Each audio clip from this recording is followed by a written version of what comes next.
what is the status of this? By the way, Islamically, the Prophet ﷺ said, whoever goes to the gates of the ruler will endure tribulation. A servant does not move closer to the ruler except that he moves further away from Allah. This is a hadith found in the Musnad of Imam Ahmad and is graded Sahih. And so very clear. Okay, this is another response to the Madkhalis, another response to Mandakar. Like, you're going specifically to the gates of these tyrant rulers, not the Prophet ﷺ as the ruler, not the Khulafa al-Rashidun as the ruler. No, these are clear tyrants, fusaq, ahlul bid'ah. They're dhalim, they're killing, they're oppressing, they're stealing. And you're going, why? What business do you have to go as a scholar and a representative of Islam to sully yourself by associating with such individuals?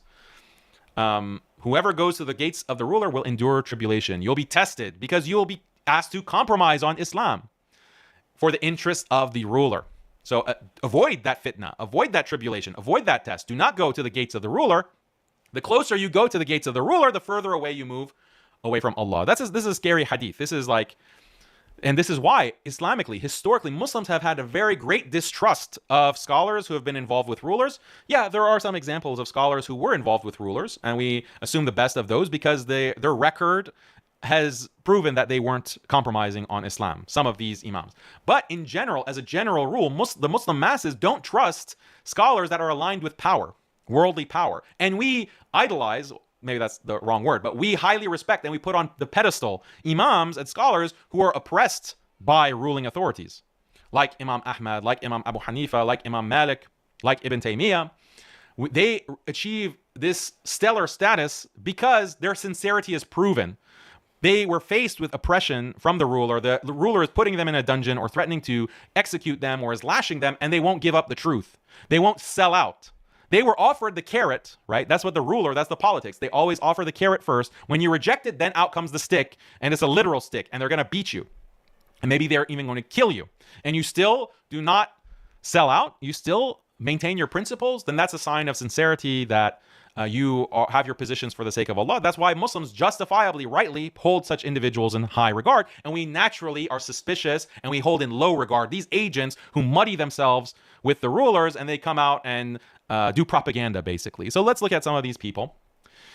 This is another hadith of the Prophet ﷺ, where the Prophet ﷺ says to Ka'b, I seek refuge in Allah on your behalf from the leadership of fools, for they will become rulers. Whoever has an audience before them supports them in their wrongdoing and affirms their lies. Then he's not a part of me and I'm not a part of him. He will never meet me at the fountain. Whoever does not have an audience before them, does not support them in their wrongdoing, and does not affirm their lies, then he is a part of me and I'm a part of him. He will meet me at the fountain. O Ka'b, prayer brings one closer to Allah. Fasting is a shield and charity extinguishes sins just as water extinguishes fire. So this is also a Sahih hadith. Important hadith as well. So look at the detail. Even being the audience. So the rulers are bringing you and gathering people, and they want the scholars, because the scholars and the imams are symbols of Islam, and they're symbols of piety. So if the scholar is standing next to the ruler, that's an endorsement of the ruler, that maybe the ruler is legitimate. And that's the legitimacy that they crave. So they invite the scholars to sit around and gather and be in the audience. And that's when the Prophet ﷺ is warning against this. That this is, you're not a part of me. Don't claim that you're a scholar of Allah. You're a scholar of the Sultan. You're ulama su. You're an evil scholar, not a scholar for the sake of Allah. This is very clear.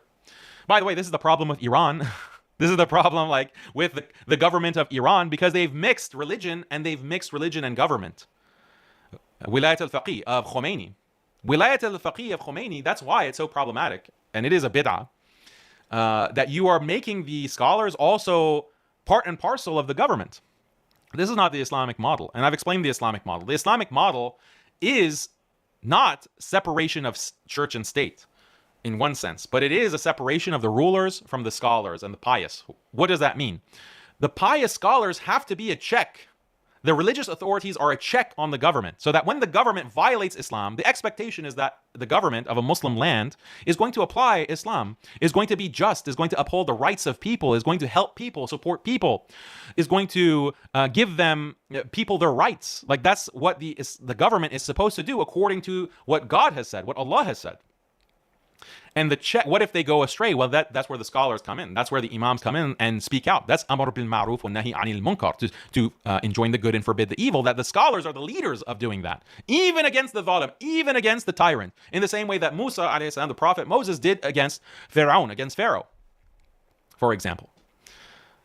Madkhalis, by the way, say that you can't criticize the ruler. You have to be an agent, like you need to be an agent, and that's the Sunnah actually. So that's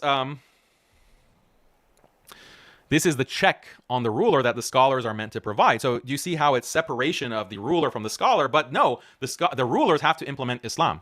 That's the expectation. And when they don't, that's when the scholars speak out. And that's why someone like Imam Ahmad, rahimahullah, or Imam Malik, rahimahullah, or Imam Abu Hanifa, they were that check. They were criticizing their governments and their rulers, and they paid a price for that. They paid sometimes a dear price for that.